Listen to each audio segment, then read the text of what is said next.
Welcome back, Rosebuds. Today's stories will be a bit of a mind bend, as today's theme embodies truly unexplained phenomenon that could have a rational explanation, or could be paranormal. You'll have to decide. As always, we have a batch of stories that are true, 8 to be exact, and one lone story that is entirely made up by yours truly. Make sure to listen all the way to the end, where I'll do the reveal as to which story is the imposter. So sit back, dim the lights, and settle in for 9 strange, paranormal tales to tell in the dark. Story number 1. The Ghost of My Past Self? When my mom was pregnant with yours truly, she saw a ghost in her bedroom. It happened when she turned the light off on her nightstand next to her, and she sees this thing floating in the corner of the room. She tried to focus to make out what it was. She could see the head, torso, shoulders, and arms. Also, it seemed to be clutching something like a staff against its chest. It started to get closer, but it was floating, not walking. There was no stride or sway. She couldn't move. She was petrified by fear. She did manage to wake up my dad and tell him there was something in the room. As this thing is approaching her, she sees its eyes. Like really sees the eyes, and it feels familiar somehow. My dad is half asleep and reaches over her to turn on the light, and it suddenly disappears. Fast forward to my 16th birthday. For context, I now have dreads and brown eyes. I feel like I'm just a basic high school kid. The morning of my birthday breakfast, I'm sitting at the table eating my French toast and bacon in the dining room. My mom sits down and starts telling me this story about when she was pregnant with me. I'm listening intently, and then she ends it with, "Every year you get older, you look more like the ghost I saw that night. Your eyes were the same." Her reaction when telling this was so serious and almost fearful that I can't dismiss it as just a birthday joke. I have no idea what to make of it. Story number 2. Goat Hands. This happened a few years ago, 2019 if memory serves. I was living in an apartment with my mom and brother in a small town in North Dakota. We only planned on living in the second floor apartment building for 2 years. We were on the last year of our lease. Now, my bedroom window faced a cornfield across the street. Just to clarify, there was no fire escape on this side of the building. Our street had no lamppost, so the only illumination was the apartment sign at the entrance with spotlights that highlighted it at night. There was a small neighborhood right next to our apartment building, but other than that, it was just farms around us. One night, like the week before I moved back to my home state, I was sitting at my piano by my bedroom window when I saw something poking its head out of the cornfield across the street. Despite no streetlights, the apartment sign had a very bright spotlight, so I could see it was a black goat sticking its head out of the corn. It was odd, but the cornfield was next to a farmyard, so I just figured someone's goat had escaped. I go back to my piano playing and randomly look up, curious to see if the goat was still there. Now, it's in the middle of the street, just staring at my apartment building. I forgot to mention it's late, around midnight, when I saw this and got creeped out. Still, I rationalized that I was just amping myself up for no reason, due to having just finished watching some horror movie with my mom. I got up and moved to my bed just to be away from my window. About an hour passed, and my curiosity got the better of me. I peeked out my window and saw the goat on the lawn in front of my apartment complex. Goat standing there doing nothing, not too odd. Still there after an hour, very odd. Because the goat was so much closer and it wasn't moving, I could see it better. What I saw paralyzed me with fear. This thing didn't have hooves like it should. It had human-like hands. They were right at the ends of its legs where the hooves should have been. They weren't normal human hands either. The hands were gnarled looking and gray with long skinny fingers. They looked mangled and broken. I kept staring at it for God knows how long. I couldn't stop looking and blinking my eyes hard enough to make sure I wasn't imagining things. Maybe a trick of the light? I racked my brain trying to figure out some rational explanation. However, the more I did, the more I couldn't, and the more dread I felt. Eventually, I pulled myself away from the window. I closed the drapes and made sure my doors were locked. I slept on the couch that night. The following day, I walked into my room to see this greasy handprint with long, mangled fingers on the outside of my window, with little black hair stuck to the grease. This was on the second floor. I never saw the goat-handed thing again before I moved. But earlier this year, I moved in with my girlfriend. Ever since I moved in with her, I've had weird dreams, like vivid dreams with the goat hanging out in the backyard. Car crash dreams, he's there on the side of the road. Camping dreams, he's there stalking me in the background. And it's only in the weird, spooky, nightmarish dreams that he pops up. The most vivid and creepiest of dreams happened last month. For whatever reason, I was in a place that looked like Salem, Massachusetts. Realize I've never been there. Everyone in my dream was dressed in Puritan clothing. It was a foggy night, and I could smell the rain and mold on the old wood buildings. It was such a vivid dream. I was in a field, walking away from the woods towards the town, and the goat was just there, watching me walk away. I guess I was jerking and moaning pretty badly when my girlfriend woke me up. I woke up in cold sweats and couldn't shake the image of that goat with creepy human hands. I doubt anyone will believe me, but I felt like it was a bad omen I can't get rid of. I saw him once in real life, and now he's stalking my dreams. Story number 3, Red Shirt Haunting. We have had paranormal activity in our home off and on since I was very young. The most significant events I can remember lasted over a 2-year period where I owned a dead woman's shirt. I know this sounds strange, but I'll explain. My dad's best friend lost his wife about 7 years before I was gifted the shirts. There were 2. One was her favorite, and the other was the shirt she was in when she lost her battle to cancer. Why did he keep either? I wish I knew, but I also felt like it was disrespectful to just throw them out. From the moment I got the shirts, I knew there was something wrong. I walked in from school that day and didn't even have to look at the shirts to know something was in my house that shouldn't have been there. The activity centered around these shirts for a time. People got sick holding the red one, the one she passed in. Nausea, migraines, anxiety spikes. I wouldn't even tell them anything about the shirt. For example, friends would be at my house going through my closet, as girlfriends are apt to do when going out for the evening. They would pull out this red shirt. Immediately, they would start feeling sick within a few minutes. The other shirt seemed fine. It had a calm energy to it. Soon after, I started feeling like I was being watched. I couldn't sleep in my room anymore. Things would move and disappear and show up in random places a week later. Like my makeup would be in my closet, or my glasses would show up in the laundry room even if I hadn't been in there all day. I started having weird dreams where I had no face.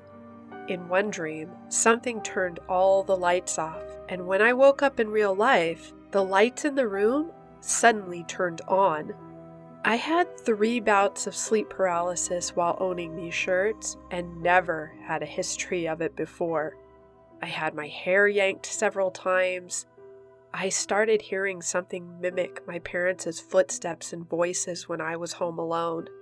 I remember walking past the master bedroom once and hearing my mom, only to find the room empty and her car gone. On multiple occasions, I woke up to my name being whispered in my ear, and once to what sounded like someone clapping distantly. I can't really explain this next part as it defies logic completely. When my dad's friend passed away last year, I had this sudden and random idea. I took the red shirt his wife died in and placed it under his arm and held his hand until he passed. The activity has since stopped.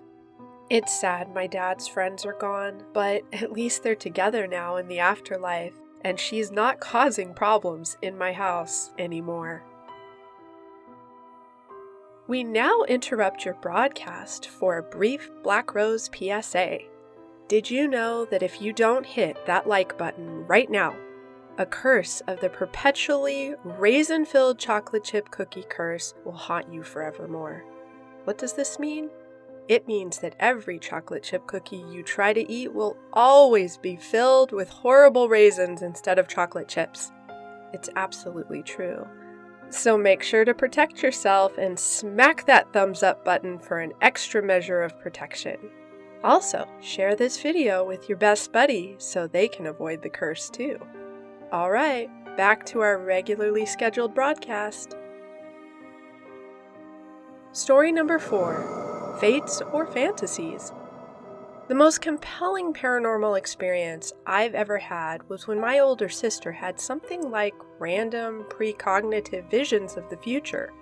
My two sisters and I were playing in the kitchen while our father was away hunting.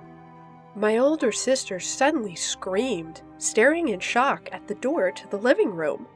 My younger sis and I asked what was wrong. She said she saw a massive whitish column moving towards her. Not like an apparition. She had a vivid peripheral hallucination, but this one was uniquely powerful and strange. The moment passed without much impact, so we kept playing. 10 minutes later, she screamed again. This time she thought our father had entered the room wearing an oddly greenish shirt, but we knew he would be gone until the next evening. It was weird, and we made it a point to cherish the spookiness of the evening. The next day, our father was still away. My sisters were poking around in an old closet and found a large white sack. It was unusually large, like maybe 4 or 5 feet long, made of a tight hamper-like netting, and shaped like a sleeping bag. It was so bizarre, my younger sister decided to climb inside it and chase our older sister around the house. Their game led to the kitchen where I was getting a snack when our younger sister lunged towards both of us, still wearing the sack. We instantly noticed it was precisely the positioning of my sister's vision the day before, the vision of the mysterious, massive, lunging white column. We kinda lost our shit then. We were already feeling superstitious by the time our father got home that evening. Then he walked into our room wearing an oddly greenish t-shirt. We couldn't help but chuckle at each other. It was extremely strange and served to fuel some pretty unhealthy delusions we were experiencing at the time. Is it possible? Could we be like the fates of ancient Greece? Those coincidences were so intense, I'll never forget them. Story number 5. Funny Fly. I suppose this is more of a glitch in the Matrix type of story, but it's still really weird, so I feel it's worth sharing. It was about 2 weeks ago, and I was outside on my break from work. I was sitting on the curb behind the building I work in, just kind of looking around. I see a housefly in front of me and off to the side a bit, but it was upside down and hovering in place. I watched it for a few seconds, my mind trying to make sense of what I was looking at. It looked like a fly standing still, but upside down and in mid-air, not moving at all. There was no sound coming from it. Then it blinked in and out a few times before completely disappearing. Have you ever seen a light bulb burn out? Like, it'll flicker a few times before going out? That's how this was. Just flickering, and then gone. My boss was still sitting beside me telling me something when it happened. She stopped talking for a few seconds, like she paused and there was an uncomfortable silence. Then she cleared her throat and kept talking. I think she saw it too, but wasn't sure what she saw, so she didn't say anything. Glitch in the Matrix much? Story number 6. Witching the Baby. When I was a teenager, my dad taught me about something called witching the baby, and about witching in general. It's a knack that some people have. You either have it or you don't. You can't learn it. It seems to run in families because both me and my brother can do it. The basic idea is that you take a golden ring, hang it from a piece of string, and hold it over a pregnant woman's stomach, and the ring will start to swing. If it swings in a circle, it's a girl. If it swings in a line, it's a boy. You can also hold the ring over a woman's wrist to find out the gender of the children she's had in the past, or above a person's head to tell what gender they are. Now, it's just a folk superstition, right? My dad learned it from his mom, who grew up in the Hebrides in Scotland. And it's exactly the kind of hedge magic you'd get people believing in over time based on confirmation bias. Thing is, I've personally seen cases of it working defiance of outside factors. I told one of my teachers about it in high school, and she asked me to demonstrate.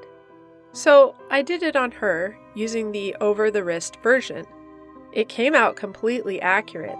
Swung in a line a couple of times, then stopped, then swung in a circle, then stopped. She had a boy first, and then a girl. Now, she had a photo of her kids on her desk, so I knew she had two, but I never looked closely at the photo, so I actually thought that both kids were boys. Maybe I was unconsciously influencing the witching, but I had been wrong. The witching had been right. At the end of the day, it could have been any number of things, random luck or whatever. I don't really put too much stock into it. But at the same time, there's a little part of me that always wonders. Story number 7. Ghost Bear. Living in the northeastern part of the US, we get bears in our backyard on occasion. We had this resident bear that my children fondly nicknamed Chuck. Of course, we treated it with the respect an apex predator should be treated with. If he was out and rummaging through our trash or scavenging in the neighbor's garden, we'd do the telephone tree thing and let all the neighbors know, so that if anyone was out doing yard work or had their dogs out, they could get inside. Chuck never attacked anyone, but then again, he was a black bear, and they do tend to be fairly docile. They have that unspoken understanding of, you leave me be, let me do my thing, and I won't attack you. Well, a few years go by, and I realize one day, as I'm getting my spring garden ready, that I haven't seen the old boy around in some time. I'm thinking it's probably been about 2 or 3 years or so since any of us had a Chuck sighting. I didn't think too much on it and went back to my garden work. Fast forward to late autumn. I'm outside again, getting things put away and doing winter prep. I suddenly hear what sounds like something rummaging around in my trash bin. I tentatively round the corner of my house and see the lid on my plastic trash can is pulled open. The trash bin is jiggling back and forth as if it's possessed, and I can hear the trash contents being shuffled around. I'm thoroughly freaked out, but instead of running, I just continued to stand there and gawk at it dumbfounded. Then all of a sudden the whole can comes down and I hear this sound, like a snuffling and huffing. You know, the kind of sound a bear might make, breathing out of its huge nostrils? Needless to say at this point, I quickly and quietly turned on my heel and noped the hell out. I have no explanation for what I saw that day, but my brain had to wonder, was this the ghost of old Chuck? Visiting his old haunts one last time before crossing over and going into heavenly hibernation? Story number 8. Red Dot.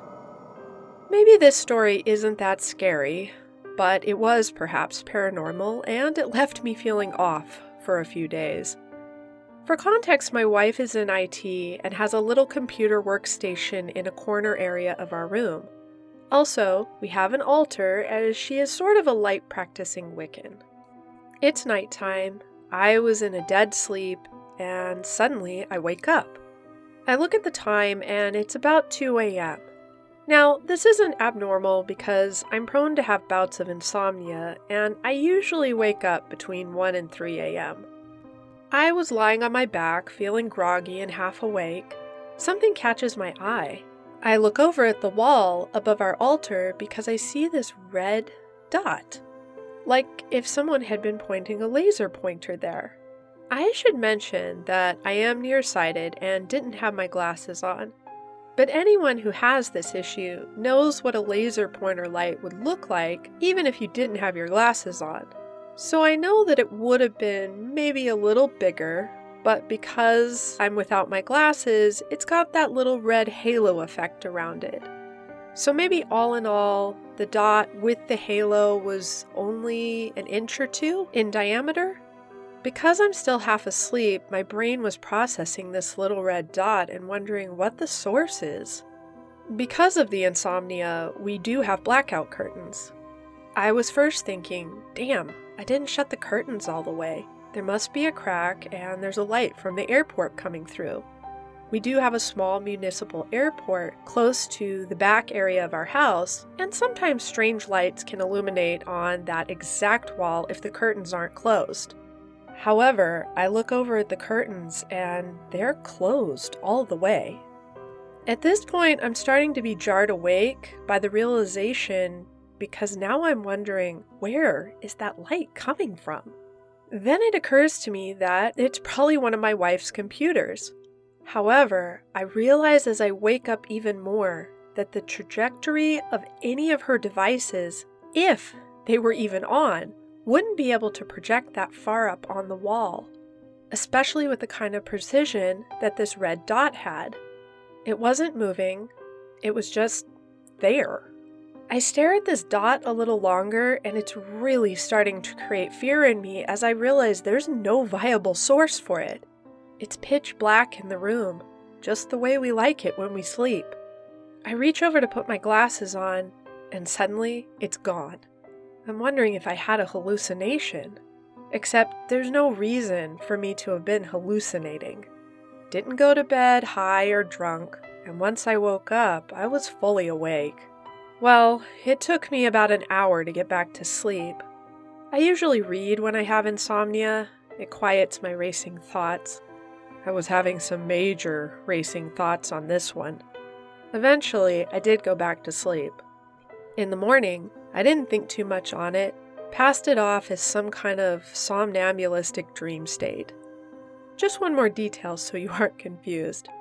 I'm polyamorous, and my husband sleeps in his own room because he snores. So in the morning, my husband and I are having coffee together. He looks tired, which is unusual.